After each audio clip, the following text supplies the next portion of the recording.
All right. Hey guys, welcome to Facebook Live and everybody that came to the seminar tonight. I really appreciate it.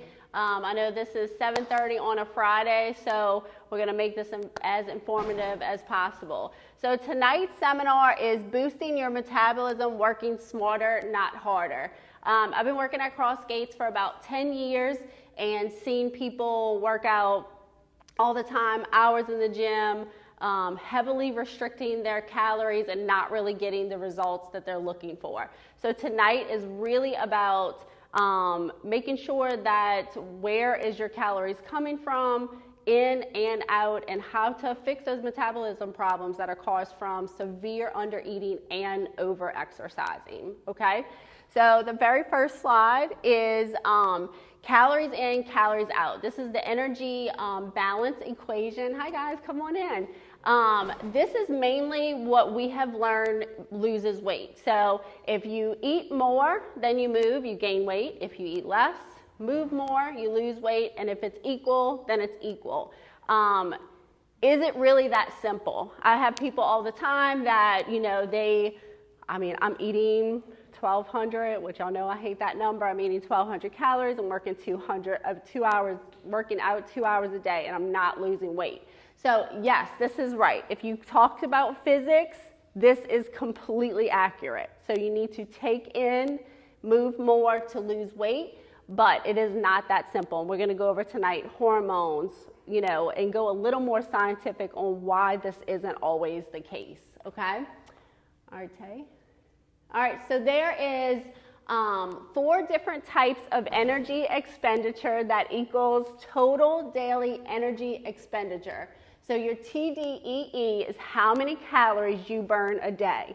That comes from 4 different places, and we will touch base on all 4 and really raise that calorie burn. Remember, it's calories in versus calories out, but how are we burning those calories?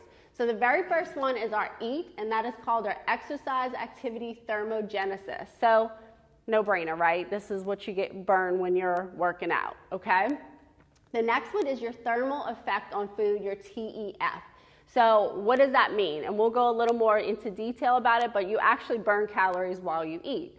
So we want to increase your daily calorie burn. We need to find ways to increase that thermal effect on food. The next one is NEAT, that's your non-exercise activity level. This is like y'all are sitting upright right now, that takes calories, okay? If Amanda's kind of, you know, moving her foot, that takes calories. If you ever notice, yes. So if you ever notice you have that finicky, Megan, she's gonna love me as the one at Cross Gates, like she's constantly like, you know, moving stuff on her desk, walking up and down. That is expending calories. And we'll go into some ways of really increasing that number. And the last one is our BMR, your basal metabolic rate. This is kind of it's a mixture. This is a little more internal, so it's a little harder to tweak this number, but I want y'all to understand what this number is composed of, because there is ways that we can make this number a little bit higher, okay? All right, so the first one is exercise. Exercise thermogenesis is 10% of your DEE, okay? So I am super corny, but I am a visual person, so I want y'all to see what 10% is. He says I'm not supposed to go off camera, sorry. All right, so I have, this right here is our TDEE. This is our total daily expenditure. So I've actually separated it into the 4 different types of ways we burn calories, and I'm gonna show you how much a percent of each one, okay? So the black, you're okay. So the black one right here is our energy expenditure. This is 10%, okay? So out of this whole roll of our TDEE, 10% of that comes from exercise, okay? So that's pretty good. You know, normally anywhere between, depending on you as a person, between 300 and 600 calories a day. This is the first place people want to go to raise their calories. When I say calories in, calories out, this is what people automatically go to. Well, I'll just work out more. I got to increase my calorie burn, so I'll just work out more, okay? And I'm going to show you why that's not the best idea later on, okay? So being that it's only 10% of our total calorie burn, pick the one you can be consistent with, okay? There's no secret like, oh, well, I do this style of workout. It's better for weight loss. Well, I do this one. It's which one you can stay consistent with. We're talking about a daily calorie burn.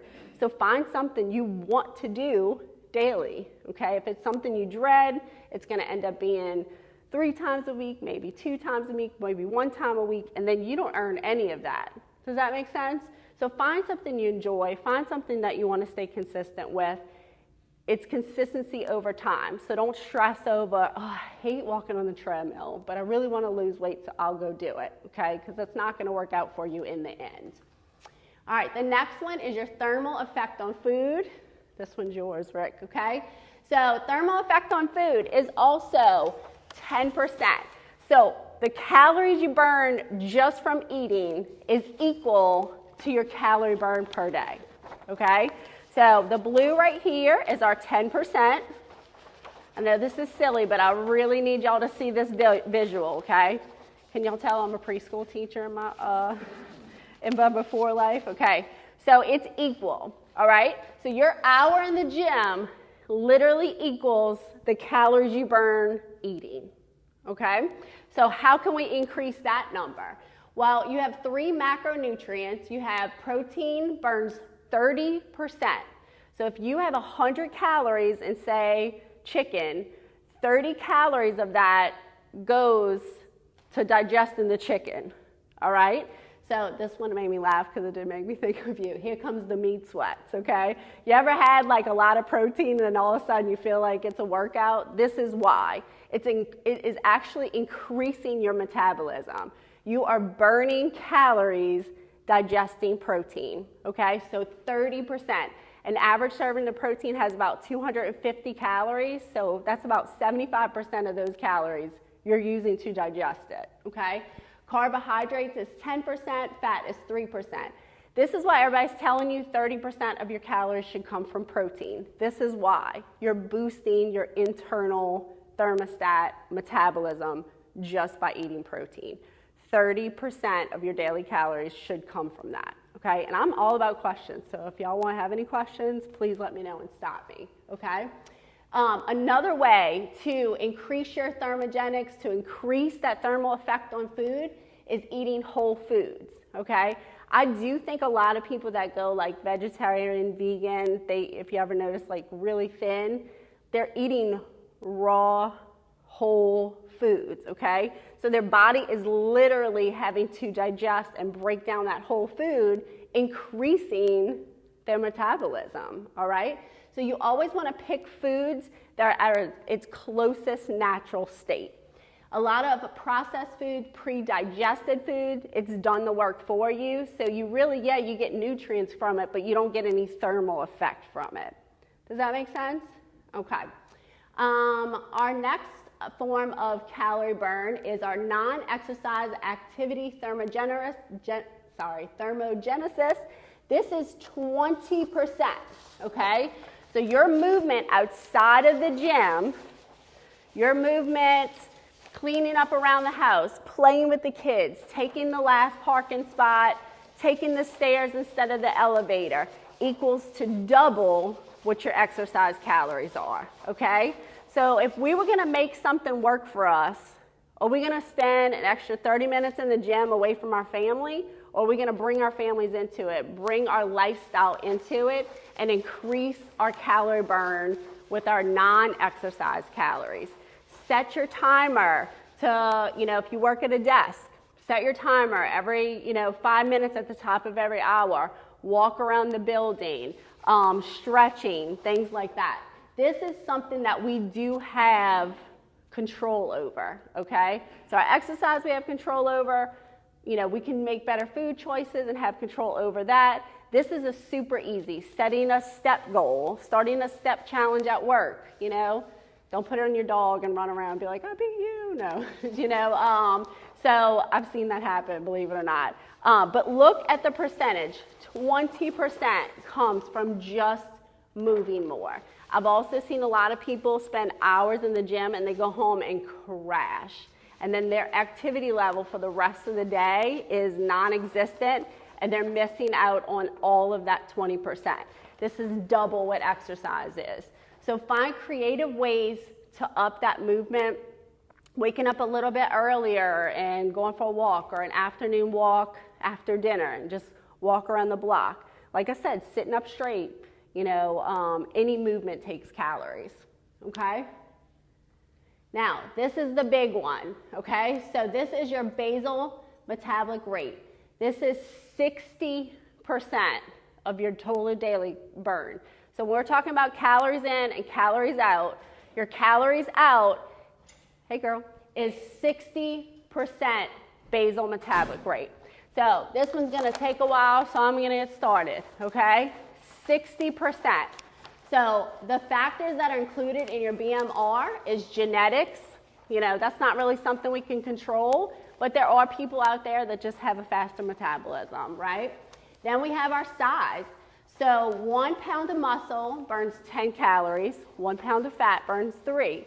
The bigger you are, the bigger your size, the more muscle mass you have, you will burn more calories, okay? That'll raise your basal metabolic rate. Your age, hormones. A lot of people think hormones, you think progesterone, estrogen, testosterone. Those are very important, but that's not really the ones I'm talking about today. We're talking about ghrelin, your hunger hormone, leptin, your fullness hormone, cortisol level, your stress hormones. That's all affected in your BMR. Even while I'm talking about this, I'm still unrolling how much your daily calorie burn is included in your BMR. We need to protect this. We need to build it. We need to spend a little less time on killing ourselves in the gym and learn how to grow this BMR, okay? Then we have our sleep quality, 7 to 9 hours of sleep a night. That's big for people. That's really hard to get in the stressful lives that we live. I know quite a few of us that I see a couple of heads. We don't get it. It needs to be a priority. It needs to be a priority, and I know that's very hard. Stress. We're living a very stressful life right now.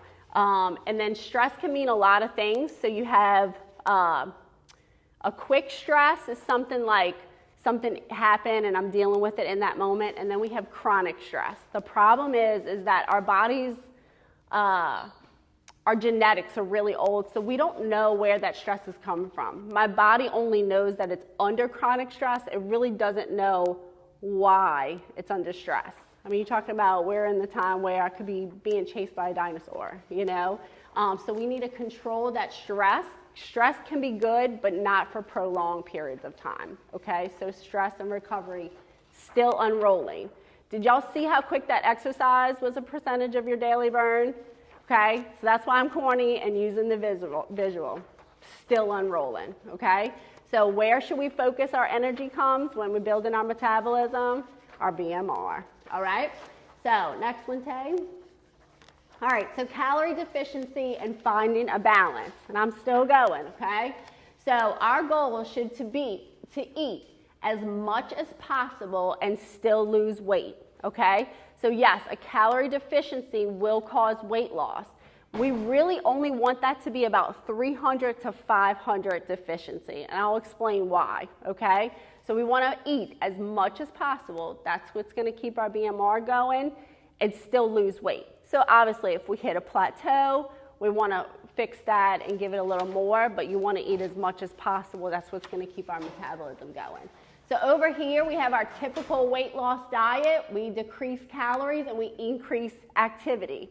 You may lose weight in the beginning. I'm not going to lie to you. This definitely works in losing weight. But what happens on this side of the power struggle is our metabolism decreases because we face metabolic adaptation. We increase our hunger hormone and we decrease our fullness. So this may work in the short term, but I promise you in the long term, it's not going to do you, it's going to actually do you a disservice, okay? Still rolling. BMR, it's where it's at, okay? We need to fix our metabolism, our basal metabolic rate. All right, so next one, Tay. All right, so extreme calorie deficiency and over-exercising will in fact make you lose weight. But where will this weight come from? and how does your body adapt to these extreme measures. So let's talk about what extreme dieting, that 1,200 calories that I'm like on a mission to beat, okay? So some of the effects of that extreme, and I don't mean it has to be like, oh, I'm not gonna eat for a couple of days, but just like cutting your calories to the bare minimum and spending hours in the day in the gym. I don't necessarily mean in like, you know, I need to see a therapist, but we do it a lot because we feel like, oh, I overindulged on the weekend. I'm just gonna go spend an extra hour in the gym, or, you know, just kind of that distorted way of thinking that I would like to fix it. So decrease your BMR. So when you cut calories and you move, exercise too much, remember that's prolonged stress to the body, we actually decrease your BMR. So remember, this is 60% of your DEE. Your thermostat turns down to adjust to your new energy intake. So if you're only taking in 1,200, your BMR will crank down the thermostat and it will readjust to what you're giving it. I'm not going to keep on burning at 2,500 if you're only giving me 1,200. No, go for it. So with you decreasing your calories, your BMR is not doing what it should do to make you lose weight. Exactly, yes. And I'm going to get, yes, you're correct. And I have a diagram to like kind of give you a visual on it. But if I turn down my thermostat, well, you're only going to give me 1,200. So now I'm only going to burn 1,200. So let's say you ate a 1,500 day, which is a totally normal day. Well, now you've created a surplus, and you're going to gain weight because you've cranked. Okay. Does that make sense? Burn 1,200. Exactly. So the extra 300 is just going to. It's surplus. You're going to store it. So by staying an extra hour in the gym when you're not nutrient like athletes, they eat, trust me, they're in the gym 5 hours a day, but they're eating those calories to make up for it. But when we undereat and over-exercise, our body has no choice but to kind of slow everything down. Your digestion slows down, your brain slows down, everything just cranks a little lower because it's not getting the energy it needs. So that extra hour might get you one more piece of black construction paper, but now you've just taken away 10 pieces of your BMR, okay? And this is very sciencey. I did this for a reason because we've been covering a lot of basics, but I kind of wanted to take it to the next level. I wanted y'all to understand why, you know, why people lose weight and then it rebounds so quickly, okay? So it decreases your BMR, all right? So we have to take some of that white construction paper off because it's already decreased it. It decreases your NEAT because you don't have the energy to move more. So your non-exercise energy expenditure decreases as well. So now your pink construction paper, we got to tear a bunch of those off because you're not giving it the energy it needs. So now we've decreased our BMR, we've decreased our non-exercise calories because, let's be honest, who has? I have been that person that I cut my calories and over-exercise because I was just told that was the way you do it, you know, and I think it was just one of those things that you do what everybody tells you to. So by under-eating, I decreased my BMR, I decreased my NEAT, I decreased my thermal effect on food, so I was burning about 1,800 a day, okay? So if I'm eating 1,200, yes, I will still be on a deficient, and yes, that's why people still lose weight. This is the one day, a weekend, 2 weeks in, maybe 3 weeks in, when I'm like, I'm starving, let's just go out to eat. And I ate 3,000 calories that day, and trust me, I know it sounds like a lot, but you can eat that real quick in one meal out, okay? So now, I have turned down my thermostat. I have an unhealthy BMR, my NEAT is crap because I'm not feeding my body, I'm barely eating, so my thermal effect on food is decreased 1,800. So now I ate 3,000 calories in one day, and now I'm at a 1,200 calorie surplus. I've gained weight, and that's where our rebound weight comes from. So go ahead. So when people say like a cheat meal,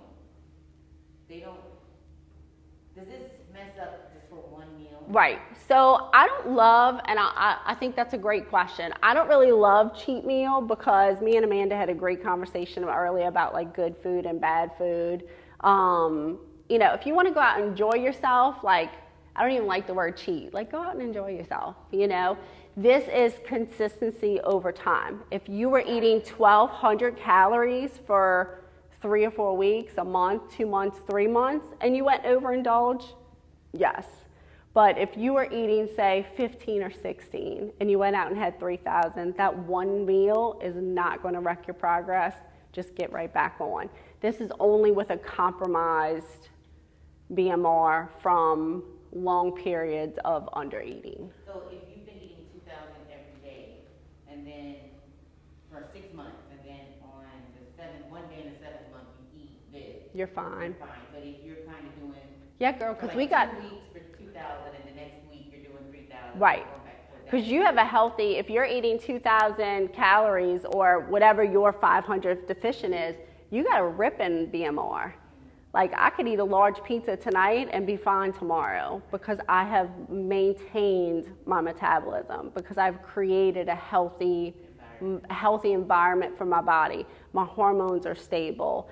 My recovery is good. My sleep is good. So that one meal, or honestly 1 or 2 meals, is not going to wreck your progress. Absolutely not. Just consistently. My husband always jokes, he's like, you can eat whatever you want and still lose weight, because I took the time to create a healthy metabolism. My body likes to eat. It gets 1,800 to 2,000 a day. It knows that I'm not going to, you know, if you stop eating, your body's like, what the heck? You think it knows that you're just trying to lose a couple pounds, or it might think you're stuck in a stranded island with no food. Like your body really doesn't work that way where your mind knows, but your body doesn't. It just knows that it's not getting adequate nutrition. So we need to focus on the BMR above everything. Above everything. And how do we do that? So you don't have to move it, Bo. So maintaining your muscle mass. 1 pound of muscle burns 10 calories.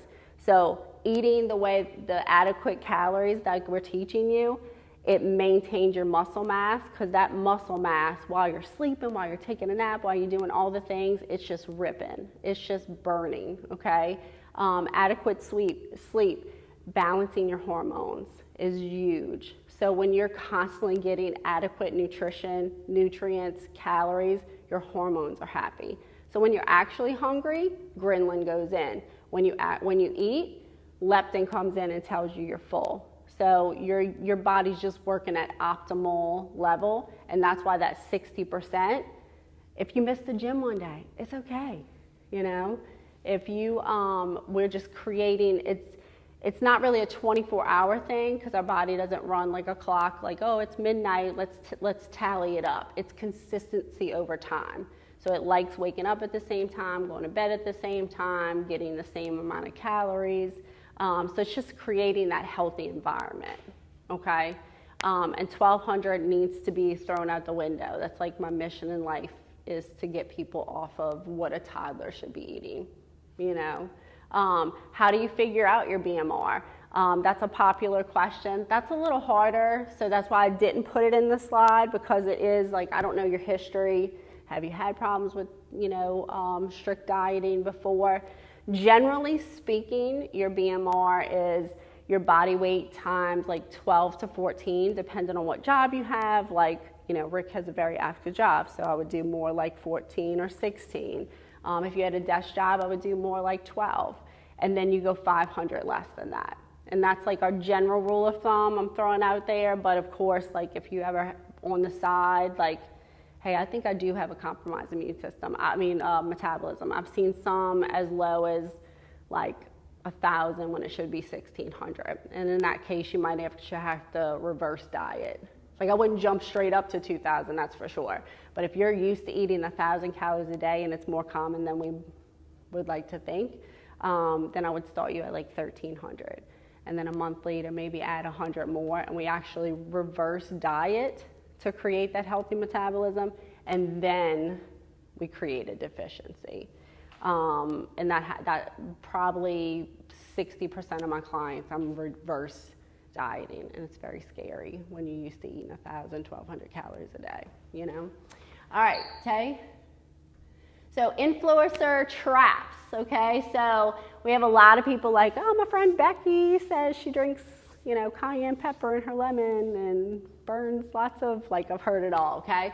So this is stuff that I've heard over the years. So hot stuff like cayenne pepper, Tabasco, it's actually, you know, has been known to increase your metabolism. It's true, okay? But you have to drink a bottle of Tabasco sauce and you burn 10 calories a day. So don't go burning your throat. I mean, they'll sell like hot pepper pills, you know, anything to make a buck. But technically, like, it literally burns 10 extra calories a day, all right? Then eating breakfast. This is a big controversy. I know a lot of people like, you gotta eat breakfast to get your metabolism going. This isn't necessarily true. So if you're not a big breakfast eater, drink your cup of coffee at 10 a.m. or whatever, you're not gonna compromise your metabolism by skipping breakfast. 6 small meals a day has been known to spark your metabolism. This is great for digestion, okay, because your body can only handle so much at one time, but it really doesn't have a whole lot of effect on your metabolism. So, you know, if all you can get in is 3 because you're just busy and that's what you can grab in, you're not going to be hurting yourself or hurting your metabolism. But I do love 6 meals a day for digestion, like if you have heartburn, stuff like that. And then fat burners.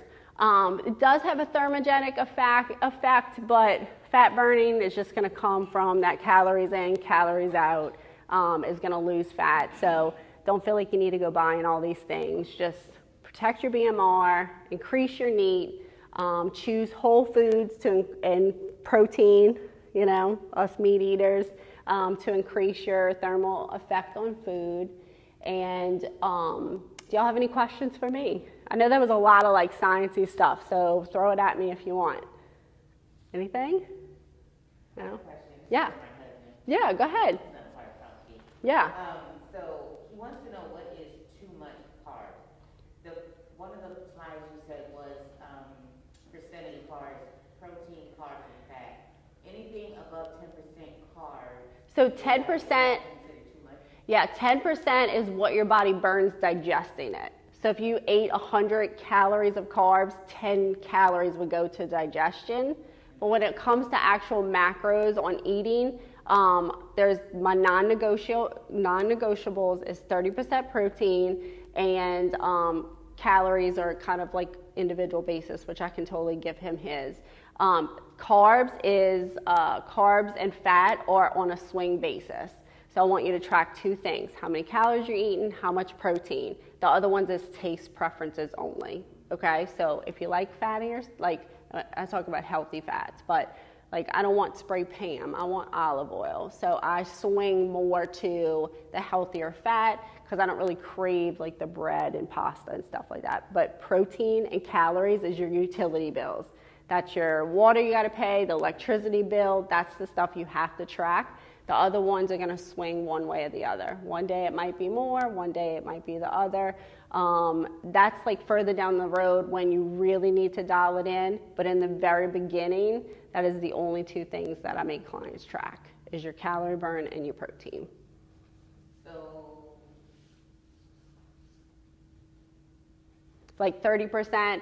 Normally you could do like 35-35. So 30% protein, 35 carbs, 35 fat. Percentage-wise. If you wanted like a clear, just cut it down the middle and have a little bit of both, because you don't want to eliminate one or the other. Really something, I mean, there is something that's considered too much carbs, but as long as you have a good balance. If you're eating 30% protein, it's really hard to overdo them. Like if you're paying your utility bills, you only got so much money left, it's really hard to overdo it. Right. Does that make sense? No. Like if I get 2,000 calories a day and 700 of them are protein and the other 1,400, if I spent all 1,400 on carbs, like it's really hard because everything has something in it. Like broccoli has protein in it, broccoli has carbs in it. So when you're eating a balanced meal, you can't really overdo the carbs. If your protein's in place, you only have so much left anyway. So you really can't technically go too far. Okay. You know? I had another question. Yeah. You said, what's a good macro breakdown Yeah, so that would be the 30, 35, and 35 is the most basic, general, and then it goes by taste preference. Yeah.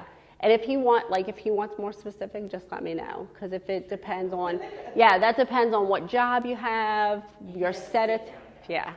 So I might swing, it goes by age, all like that. It's really hard to give. It's kind of specific, but I'd be more than happy to give him a specific. Okay. Anything else? All right, protect your BMR. Stop working out 2 hours a day. Cutting your calories is really, really important. Maintain your muscle mass, get your sleep, self-care. I cannot stress enough, take care of your body, take care of your metabolism. And if you have any questions, but you're not really a group setting kind of person, find me on Facebook and ask me. I would love to help you out with it. And I really appreciate y'all coming. All right, that was it. Thank you. Hi, Facebook Live. And if y'all, I'm about to turn this off.